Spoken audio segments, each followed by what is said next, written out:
On today's podcast, we're talking about the difference between rolling versus role-playing. When you should maybe leave the dice on the table, when you should maybe inspire your players to take matters into their own hands. Is it okay to rely on a game that's completely beholden to the roll of the dice? Or should you expect your players to take a more active role in the experience? There are different people with different play styles with different expectations, and we talk about how to handle those in your own game.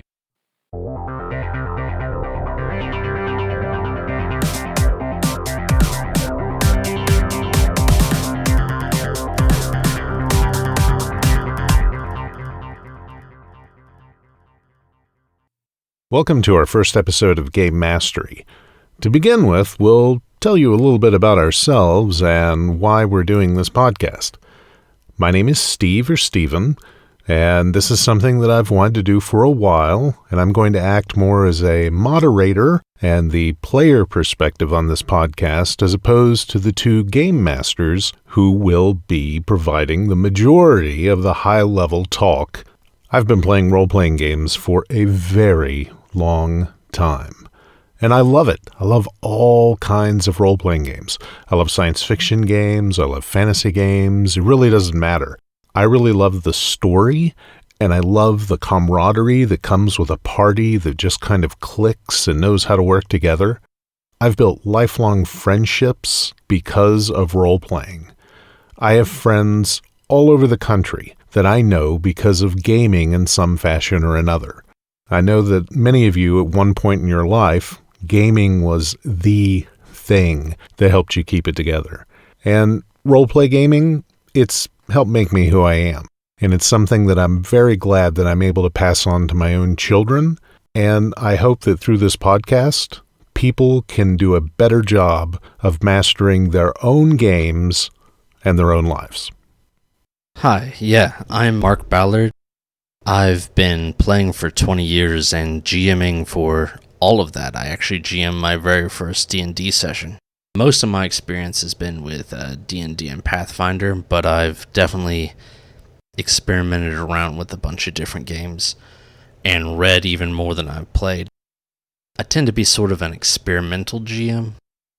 I like to try to hack your system. I'm a big proponent of making your own worlds and creativity in general. And I'm Andrew. I'm a superhero by day and a closet gamer by night. I would like to incorporate my real-life adventures into my role-playing scenarios, but it would be a recipe for a total party kill. I've been DMing off and on for over 35 years. I actually prefer being a player, but there isn't a large gaming community in my small town. Fortunately, I've discovered an active online community and been able to use those online tools to reconnect with players from my past. So we're going to be talking about rolling, and we're going to be talking about dice. And I believe here at the beginning that Mark has a little bit of history to talk about for dice. Dice have been around for ages. Different cultures have used dice and stones and runes and sticks and everything that you can imagine for all kinds of purposes, from divining the future to being used in games. And it's really neat because we keep pushing back on archaeological digs, and we're finding kind of representations of these devices, these things we use to manipulate a game. And Mark, did you have something you wanted to say specifically about that? Yeah, basically best we can tell is dice pretty much predate history. So they're pretty intrinsic to us. They've been around for a long, long time. They think the original ones were either sticks that were actually, rolled like along the ground, and also some were made out of knuckle bones. So that's some of the earliest ones we've got. But you can go back to right around the turn of the millennia there, and you've got all kinds of polyhedral dice, there's Roman D20s. And I've seen those, and those are pretty incredible. I've seen where some are carved out of bone, some are carved out of stone, and I believe there was, it's probably been in the past 10, 20 years where they uncovered Roman artifacts from a dig in England, and they came across a game board with pieces and dice that they had had descriptions of in writings, but they actually didn't have a physical copy. And so uncovering these things now is pretty exciting from a gamer's point of view, that there have been nerds throughout history who roll dice. Yeah, I think a lot of the early dice were not only used in games like we're thinking of, but a lot of them, like the dice, were the game, and it was for gambling purposes. I think there's advice in the Bible about not rolling dice. So just like people used to get in trouble, shooting craps in an alley, that's nothing new. Okay. So I have a line that I've kind of thought about as far as dice are concerned for a long time now. And my line is, dice help us approximate chance and success modified by a character's experience, if we're talking a role-playing game. So, Andrew, how do you feel about dice? Do you believe that, yes, it has this one particular function, there are multiple functions? Is it more than just getting the numbers? How do you feel about dice and their place in the game and for the players? I think that rolling the dice is a mechanic for determining outcomes, but it is also a theatrical device that you present the role-playing game world as independent of the GM's whim, that we aren't, as players, just following along in the narrative constructed by the DM and in the total control of the DM. It takes some of the outcomes out of the DM's or the GM's will. And that's kind of important. At least it was definitely important in the older games. I mean, the older generations of RPGs were very much player versus DM. There was kind of this challenge setting that's changed a little bit, I think, in modern games. But in the early days, it was, the DM set up a scenario that was meant to challenge the players and kill them off, and that the dice, they ensured that there was some kind of balance there. So, Mark, when you're thinking about dice for yourself as a GM, do you love it or hate it when you have to go to the dice? Neither. Dice are they're just a tool. And I think that dice work really well for what they are. You're supposed to randomize an outcome, and then the modifiers add or subtract percentages. I love something that you've put in the notes, and that is dice as a user interface. I think for those of us who work in technology and have any experience in user interface and user experience, I never thought of dice as a user interface. And it very much is. I mean, different games, whether they're board games or role-playing games, use dice in different ways and use different dice. And some use completely custom dice and all that. And I never really thought about it that way. Do you think, Andrew, I'll ask you, do you think that is part of what makes dice more important to players than some people might think is healthy? And I am being somewhat facetious on that. But do you remember your first set of dice, for instance? Oh, I've got some sets of dice that were favorites, obviously, because they tilted the advantage in my favor. But that's not what you're asking. Well, that's part of what I'm asking. So dice as a user interface. To be honest, I'm struggling with that analogy. Interesting. I'm not following the connection. Dice are basically the way that you interact with the game. Like, they are the most mechanical part of it that you have to deal with. And my point overall with the user interface analogy is that you don't really want your user interface to get in the way of what you're doing.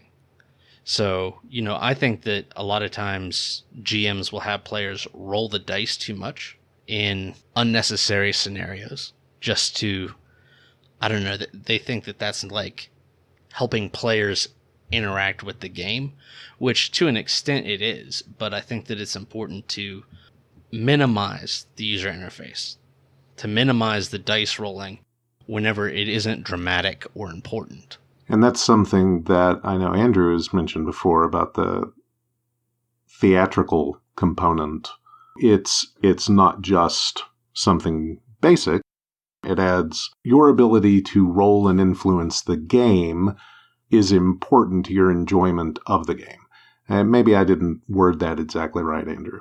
I get the whole notion of having superfluous dice rolls, that it can be tedious counting, and that a lot of the and I don't necessarily think it's the dice, it's a lot of the mathematics that go with it, rolling complex combinations of modifiers and a half dozen attacks and ability checks and trying to calculate all that quickly so that you can complete a turn. That can be burdensome. I do think that dice provide a sense of agency for the player, that without their die roll, with the rulings coming across as sort of by fiat, that there's an illusion of power when you're controlling the roll. I know I play a game where the DM rolls the initiative rolls, and I know that it's random, that it doesn't matter whether he rolls the die or I do, but there's something irksome about it, because I feel like I haven't imparted my little magic twist on the die. Oh, I absolutely agree. I am not a fan of GMs rolling the dice for players. If it's their ability, let them roll it. Unless it's absolutely, it couldn't be done fairly. It's one of the reasons I have trouble with the insight skill in D&D. When you're talking about the insight and perception and listen and search and all of those things, you think that what you're getting at is a predetermined outcome versus an outcome that has not been set in stone.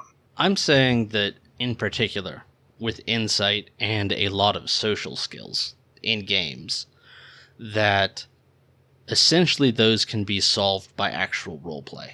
Like insight in particular, players generally are like, hey, can I roll insight at him to see if he's lying? Right? And ideally, you as the GM should be portraying the character accurately. So they should be able to use their intuition and the clues you're giving to decide if they can tell if he's lying or not. You know what I'm saying? And I think that, like, because you have to roll insight behind your screen or somewhere where the players can't see it, because if they saw that the roll was high, then they would think, okay, well, I know that the sense I'm getting is the truth. And then if it's low, then they know that whatever the sense they're getting is untrue. So to me, I think that really is clunky, really gets in the way of what's going on, and that it's better to just play that out and let players make their own judgments. And it's up to you as the GM to portray that character as accurately as you can so that they can attempt a read. I think that brings up a big philosophical question in general, and that is whether your game is character versus the environment, so that my fighter makes a strength check. It's not because I'm strong. When my paladin with a high charisma is making the persuasion check, why would it then shift to the player's ability to come up with a dialogue on the fly to do that? Not that that's wrong. It's just a different philosophical way of playing the game. Is it the characters in the story building the narrative? Or is it the players and the characters building the narrative? And that's a fair game to play in. In the physical aspects of the game, the characters run the narrative. And in the social aspects of the game, the players run the narrative. But I think it's just as equally valid to say that the characters run both the social and the physical narrative. So that if I'm rolling a persuasion check, it's my character's charisma that sells that, not my ability to construct a speech on the fly that impresses the DM or other players. That's certainly valid. My opinions on that are that characters... Okay, so the point of playing an RPG to me, and I think to a lot of players, is to immerse yourself in it, to forget about reality, to escape that. And I think that whenever you use, like, social interaction is very ingrained into just even playing the game. And I think that whenever you try and pull that out of the meeting that is the game, and then concentrate that into a die roll without any context, because, whenever a character goes up to the guard, they're trying to get past, and they're like, all right, I'm going to roll diplomacy at him. And there's no conversation about what is actually being said, and it isn't played out in front of the other characters. I think that it is inherently less exciting and less immersive. I agree with that. I think that can be fixed by not putting the burden on the player, but shifting that burden to the DM, so that the player, for example, rolls the check, and then the DM comes up with a dialogue that's exchanged that fleshes out the story. You've got two separate methods of play. You have one that is focused on, I am using this interface to approximate the success and failures of the character that I am playing, and these are independent of my own abilities as the person playing the character. And then you have gamers who think that the game itself and the role-playing aspect of it is the important interface, that what they bring to the table in these conversations and trying to play the character as they envision it should be played is the key. And I know for a fact I've played in a group where there were people who were very theatrical and very dramatic about everything their character did. They spoke in the mode of their character. They would sometimes come dressed as their character, and they would do these things, and they would present their interactions in the game as that character. And when they had to roll, they'd roll. But I'm kind of deconstructing this DM's approach in this game that I played for 3 years, because he allowed the person who was there in so much more of a pure role-playing aspect to kind of claim her agency in the game through that mechanism, where me, because I was not comfortable with that, the majority of my interactions were through the dice. And I guess it does take the DM to be able to handle those situations if he has a mix of players that are approaching the game in two different ways. I agree. I think that having a DM that is flexible enough to approach both types of players, to allow the role-playing player to engage and let the player take the forefront in the interaction as opposed to the character, and having a DM that is flexible enough to deal with that particular player and have another player who is less comfortable coming up with the speech or the social interactions on the fly and would rather just roll the dice, and then allow the DM to sort of narrate the outcome that fleshes out that scene. I think that having a good DM, somebody that's flexible, that's the sign of a good DM, someone who's flexible and can make the player at the table feel comfortable regardless of their play style. That's very true. I definitely think that if a player wants to play that way, where they roll the dice and then you as the GM come up with what they say, that definitely needs discussed beforehand, because players don't like you taking control of their characters, and I don't like forcing myself to take control over their characters, because everybody has a certain vision of what their character is. Even if they're bad at sending that signal out to other players, they in their head have a vision of what their character is.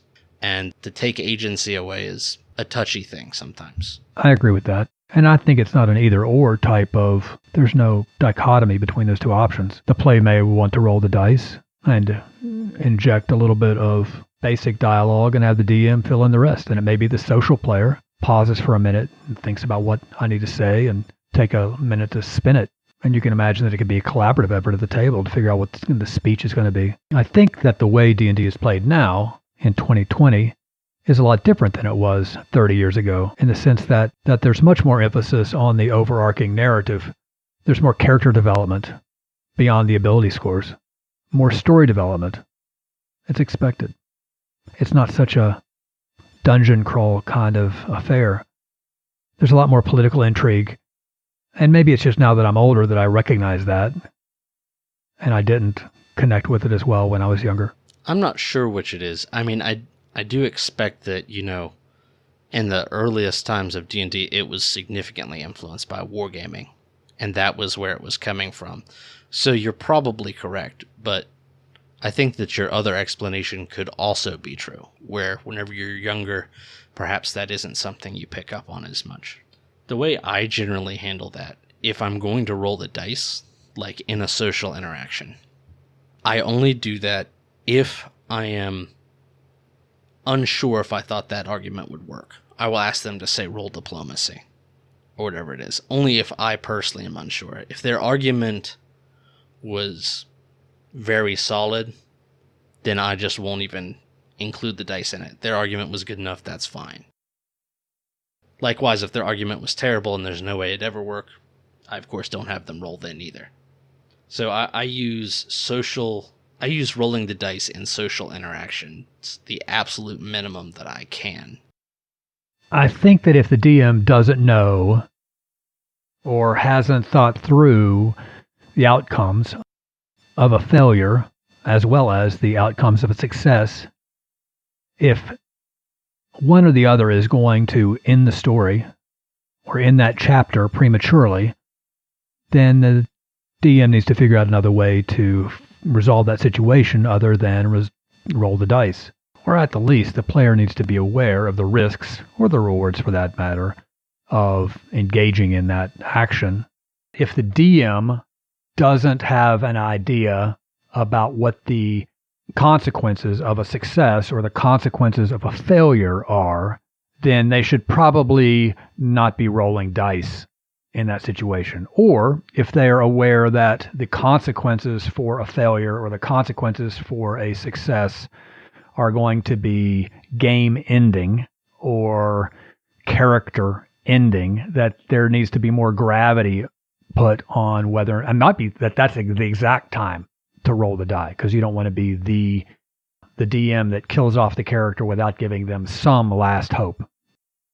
But that the expectation of what the outcome is needs to be taken into account when you're considering whether or not to roll the dice. Absolutely. I think that takes me into what I call my 3 laws of dice rolling. So the first one is the outcome in doubt? So that is the action you're trying to attempt impossible? In which case you don't need to roll the dice because it's impossible. Or, trivial, like walking, right? You obviously don't want to roll for that. So the second rule is what you were talking about. Are there consequences for failure and rewards for success? Because if there's not, then you really shouldn't be rolling the dice. Some other things like that are, if, say there's a secret door, and the players need to discover this to progress in your plot, then maybe don't have them roll for it, because just be like, oh, you notice something on the wall. Because, once again, if the failure would ruin what you're doing, then you don't want to trust your fate to the dice. Alternatively, if an action's repeatable, like they're trying to bust down a wooden door, and there's no time limit, nothing's going on, you don't need to roll for that. They can just do that, right? Because there's no real consequences for failure. And sort of an addendum to this is if the consequences are boring. So let's say that you got your players trying to find a village or something, right? And you don't have any random encounters planned. Well, then don't roll for navigation to see if they find it, because that just spends time. And the third rule I've got is, can the action be resolved by another means? So, for example, they're fighting against somebody, and the opposing wizard casts a spell. Well, if it's in the wizard's spell book, he will recognize the spell. Like, you don't need to roll Arcana for that or anything. And then that also is essentially what I was talking about with the social interaction, where that can be solved a lot of times by just talking to the NPCs, rather than, all right, I rolled diplomacy at him. Those are basically the three things that I'm looking at to see if I should roll a die, or have the players roll a die in any situation. So, is the outcome in doubt? Are there consequences for failure and rewards for success? And can the action be resolved by another means? In your game, Mark, do you use a dungeon master's dice tower where the player rolls the dice, but only the DM sees the result? No, I have everyone see the result. And actually, whenever I roll the dice, I usually let the players see the result. I kind of like the players to know that everything's out in the open. That, if their players die, it's no menace on my part. It's just the way the dice rolled. So how do you handle, say, stealth checks versus perception checks? I generally don't if I can. So, for example, right, if the players are being ambushed, right, so they're walking along the road, and there's, I don't know, some bandits, and the bandits have had, forever and a day to set up their ambush, right? I mean, I'll have them roll perception, but it's unlikely that they will see that because they've had time to, set everything up. Likewise, if the players have done that in a situation, I also will tend not to roll the dice if, like if they're just walking along and it's like a really perfect setup and nobody did anything stupid and they spent all this time doing it, then I figure it will probably succeed. I mean, I do roll the die sometimes, but in general, I avoid clunking it up with mechanics if I think the outcome's obvious. I typically just raise the difficulty level. So if the bandits have had time to prepare, I might make it a DC 30 on their or give them a plus 10 bonus to their stealth roll versus the perception roll for the players. Just make the difficulty level much higher. But I get your point that you can, and both methods I'm sure are valid. I think that if I've got, for example, a rogue sneaking up on a sentry and the rogue fumbles the stealth roll and the sentry is able to pick up the stealth, the sentry may not react immediately. Might not give away that they are aware of the rogue. They may wait for a better opportunity to interact. They may lure the rogue into a position. I was just wondering how you adjudicate those types of situations. In a situation like that, I'd absolutely roll dice. Yeah, but if the player knows that they fumbled the stealth roll, then you've got that metagaming kind of piece there, and maybe it. That's true, and that is a downs. They know they've been discovered if they rolled a nat 1 on that. That's true, and that's a downside of the method of having everybody roll where everyone can see it.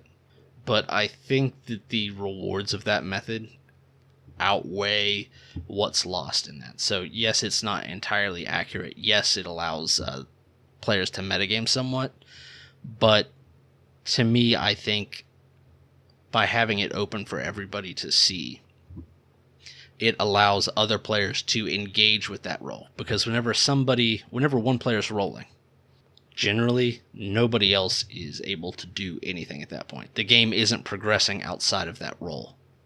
My goal is to have the players as engaged as possible the whole time.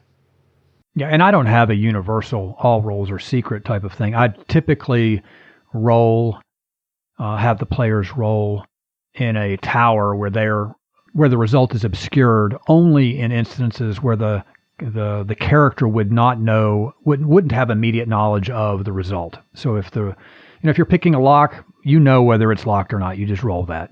But if you're detecting traps or you're trying to be stealthy, specifically those two rolls, and sometimes even persuasion rolls, you don't know whether or not you were successful or not.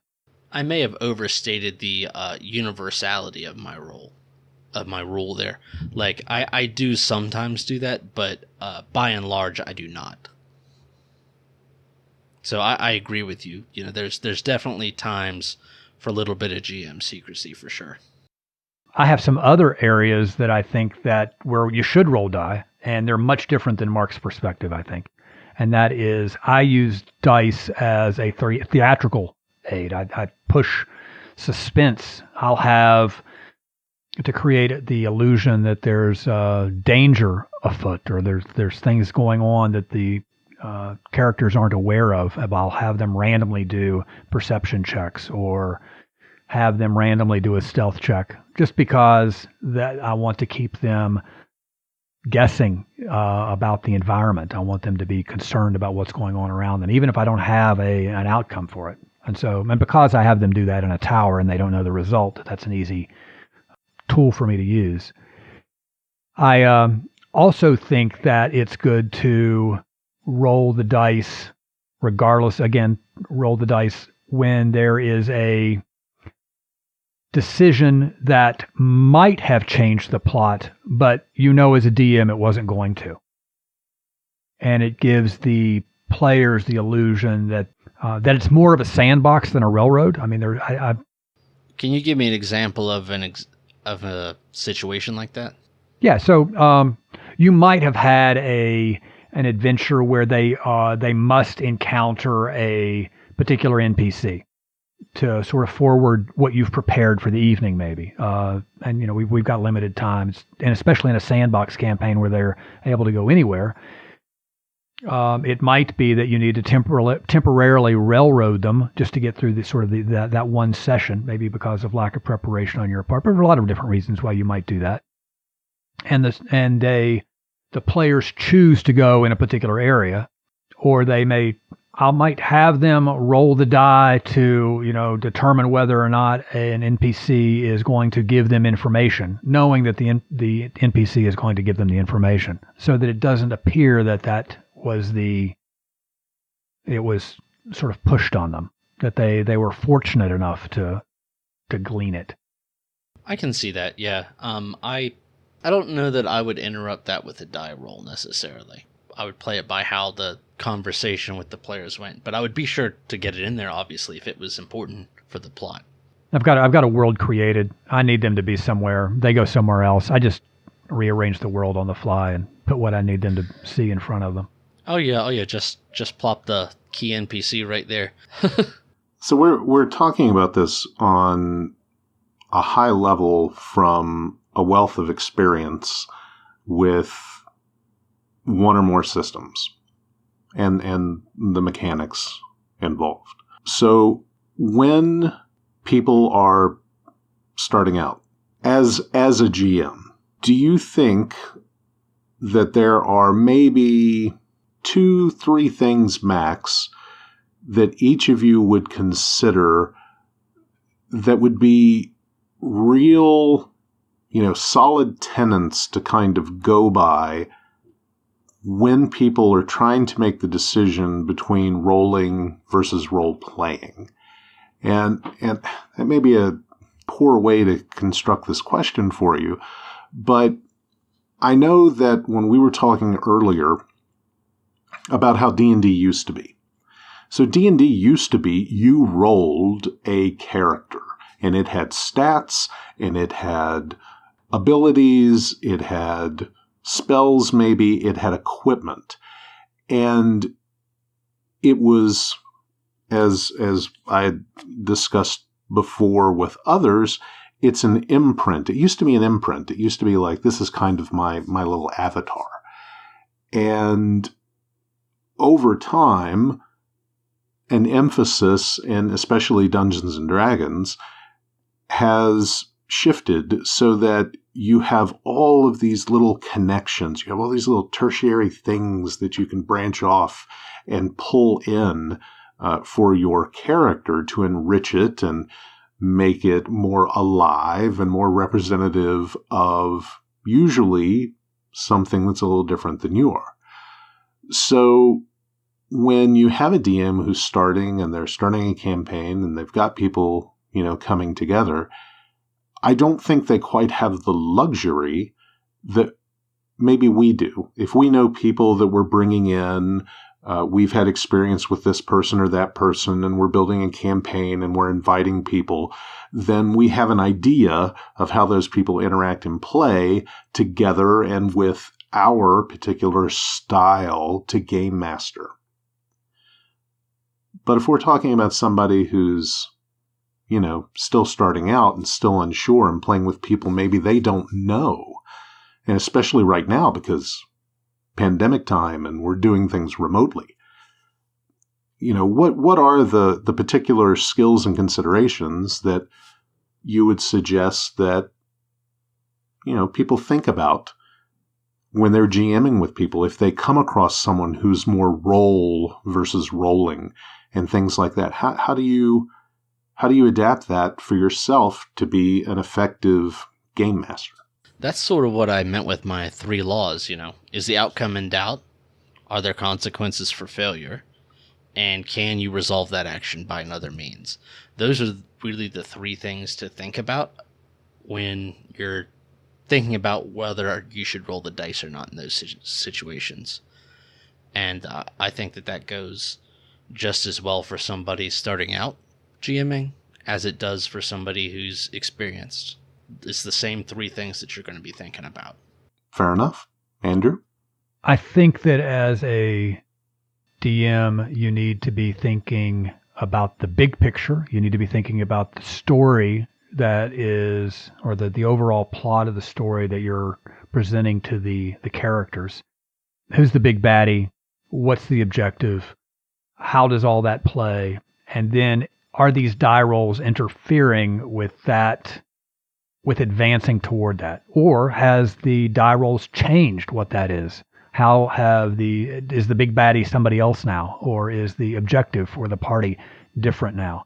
And thinking about the big picture of, and not get too caught up in the little, you don't want to lose sight of the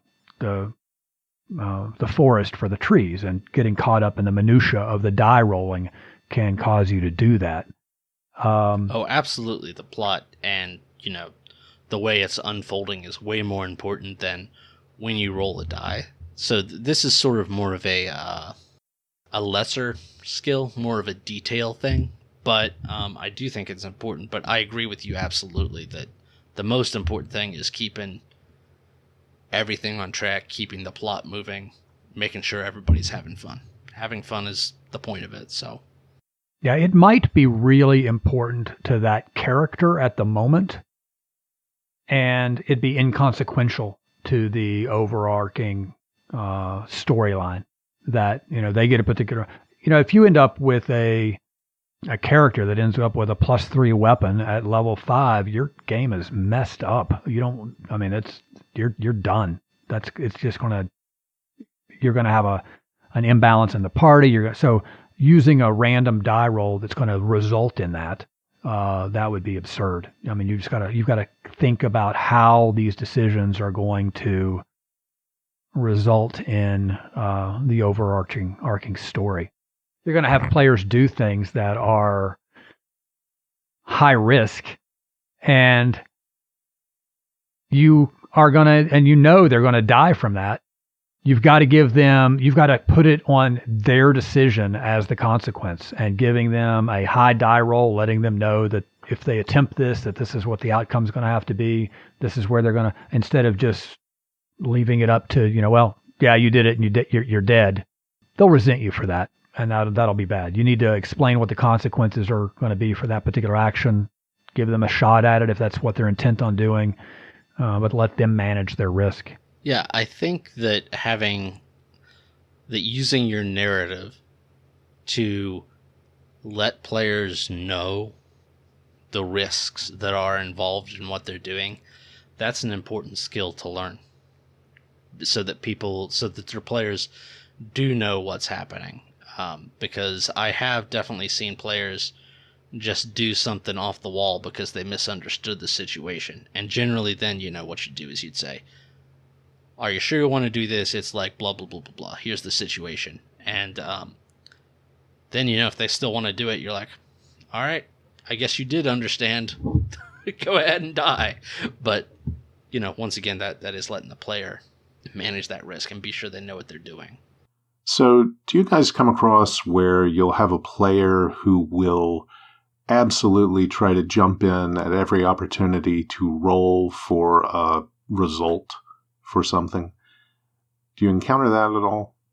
Generally, to me, and this is, once again, my beef with a lot of the social skills, right, is somebody says something, and a player who has high charisma, for example, will be like, I roll diplomacy at him. Or they'll say, I'm going to roll insight at him to see if he's lying. And I'm like, that's an impressive roll. He's very impressed, but let's a little bit more. Let's see how this actually plays out. Right. If you're talking about an inexperienced player who is uncomfortable and green and is looking at the die roll as, say, her entry into the game, which is pretty safe. The roll takes onus away from you for providing an interaction with the game itself and puts it onto this object that's apart. It's away from you. It is on its own. And you're giving something up to that randomness. If something happens, it's not my fault. Well, it was the die roll, right? So if you are wanting to play a game that inspires more of a narrative back and forth with the players and the game master, well, how do you inspire that in someone who wants to hide behind the roll? Well, I mean, for example, in a situation like that, they say, okay, I want to try and talk to the guard to get past him. Then you just say, okay, what do you say?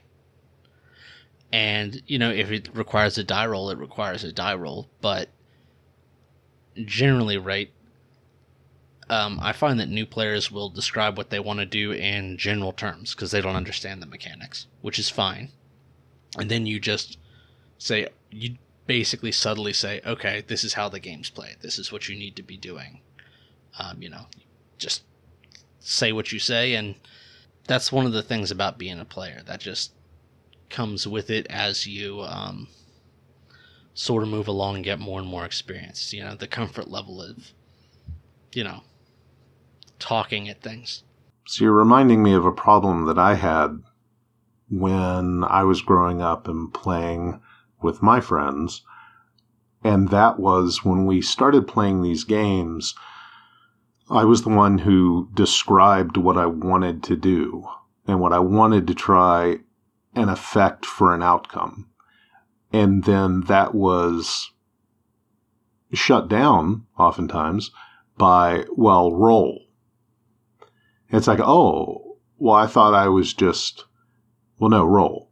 And for me, the rolling took agency, and that's weird how that's now a buzzword, but it took agency away from me and my way of trying to interact with the story in the game. And then, the example I used about somebody who's wanting to roll for everything, those are usually people who've played a few times that I've come across, and they just want to roll to see if they have a success. Well, did I see anything? Was there a this? Was there a that? Did I hear something? And they do it all the time. I like new players because new players generally want to approach the game as distant from the mechanics as possible, right? Like you say, you wanted to say the outcome that you wanted to accomplish, right? And I think that is exactly what more experienced players should be doing. Like, it doesn't matter. I'm there to tell you if you need to roll for whatever you're doing, you know? But I think a lot of times players, like, the game mechanics hinder them, where they think, oh, okay, I have to attack this guy with my sword because that's my weapon. And, you know, if I don't have a weapon, then I'm unarmed or whatever. Whereas, you know, if you have access to a board and nails, you know, just, that's a weapon, you put some nails in it, and then you swing that at people. I think that the game rules, the more familiar your players get, oftentimes they get bogged down in those rules and trying to maximize and minimize them. Whereas I think your approach, where you were talking about, I just want to say what I want to accomplish, and then the GM tells you if you need to roll, that's actually optimal. Yay! I'm optimal on something. Hooray. My day is complete. We can go to sleep now. That's great. Andrew, thoughts? I was thinking about I think it'd be more challenging to have a character with a 7 charisma trying to make a persuasion check, and the player gives an eloquent argument against a NPC that has a high perception or whatever you want to use to counter that check. And being the DM and trying to adjudicate, well, do I play this as the player has made this good argument, even though the character is going to have a huge disadvantage persuading this? And it may be that there's a penalty there because of... If they made a compelling argument, give it to them. I mean, you want to reward players for doing things well, for engaging with your game in a constructive, like, you know, if they give this eloquent argument, right, then they are engaged with your game in a positive way, and you want to reward that. To me, like, the stats are very secondary. I think I might play it as the character fails, but I might give the character fails in the persuasion check, but I give an inspiration to the player for later use, for coming up with the clever solution, even though it wasn't quite effective or played out the way they wanted. I think there is something to having the character and not the player be the agent in the game. I think I don't know, I guess I have a wider view that having a player that sees themselves that sees the character as an avatar for themselves, that they are imposing their identity a little into the character, that can be problematic for long-term gameplay, because bad things are going to happen to that character. And if they've got a connection, especially a new player, if they've got too much of a connection to that character, then that can make a bad role-playing experience. They're not really following with the story and seeing how the character is developing, much like an actor would. I don't know. And that may be a discussion for another podcast. It might be, but my overall logic whenever I'm GMing is always going to be that your job as the GM is to engineer fun. Okay? And players are often trying to quote unquote win. Players don't do necessarily what's in their own best interests for fun. It's your job as the GM to be the game designer and to be sure that people are enjoying it. So that is always the perspective that I'm coming from. You're trying to make it positive, and you're trying to let them have fun. So whenever I'm making a decision, that is the foremost thing in my mind. What is going to make this fun and enjoyable for everybody involved? Don't disagree with that. Does that ever involve punishment? No, I punish every time. Are you asking if I'm a sadist or if they're a masochist? What are you asking? I come from a weird background. I think about punishment all the time. But enough of that. Andrew, you were about to say? I'd like to. I think players like to have an honest challenge, and I think that part of the game is recognizing that they've got to play the hand that's dealt them, and that may be a character with low charisma, or it might be a character that has low strength, or it might be a goat-footed rogue. Ah. Inside joke there, or nod. Anyhow, that their character's got some disadvantages, and I think that it's a balance between saying that the player is playing the game or the character, or is the player trumping what the character's limits are, and that's the balancing act. I think that's the tough part. Honestly, I think that is something that deals with being a good player, right? Like, if you're a player, you're trying to balance that, and that is sort of one of the fun things about playing, at least for me. Of course, I suppose I don't play that much. Normally I'm GMing, but to me, that's one of the things that I enjoy. So, and I've noticed, a lot of more experienced players will like rolling a character with low wisdom or low charisma or something that they can, really use to define their role playing and have fun with it. I'm not sure exactly where I was going with it, but that was my thoughts. Oh. I think that the obstacle is the way, right? That's the thing. You've got this player who is wanting to showcase his or her decision-making process. They're wanting to solve puzzles. They're wanting to work as a team together to acquire objectives.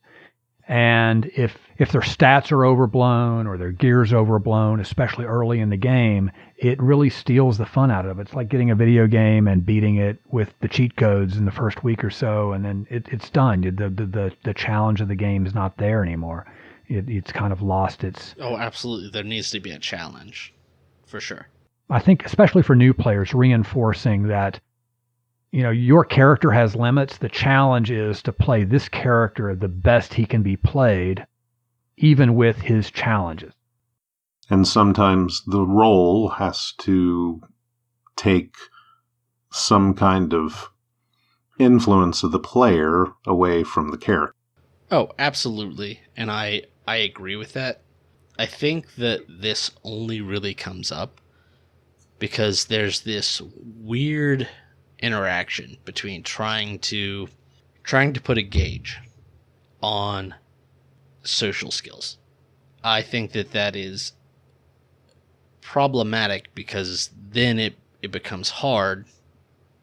Just that is whenever it gets hard to separate, right? Like, it's the same to an extent with wisdom and intelligence, but I find that social skills, it's the most obvious, like what the player knows or what the player is versus what their character is. All right, so rolling versus role-playing. We've talked about everything. We've kind of gone off and had some philosophical discussions about characters and interactions.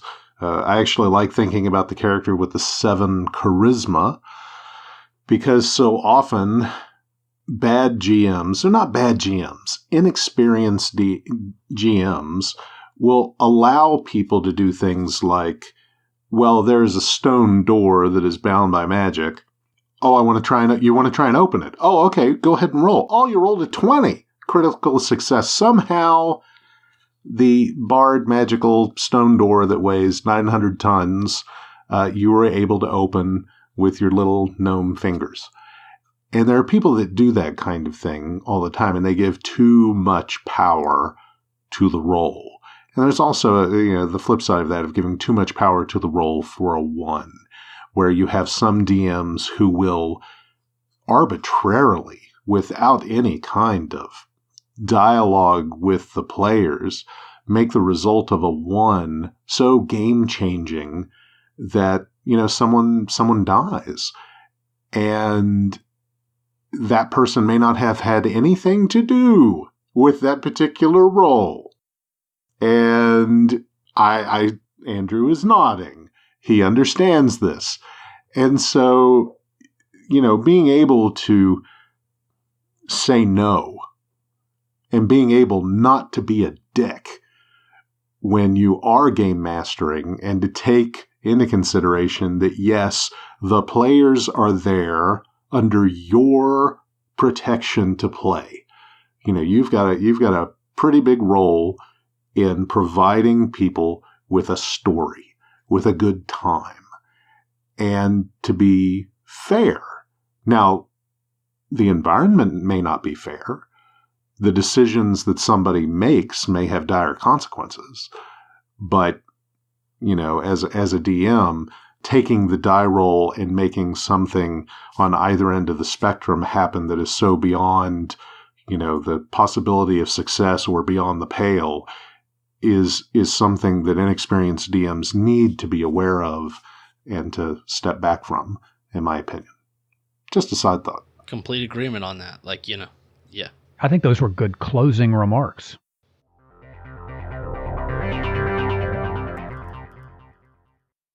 If you'd like to ask us a question or get some follow-up information, maybe submit a topic for the show, please email us at rpg.gamemastery@gmail.com. And we'll be back next week for more information to make your games better and to make you a better game master.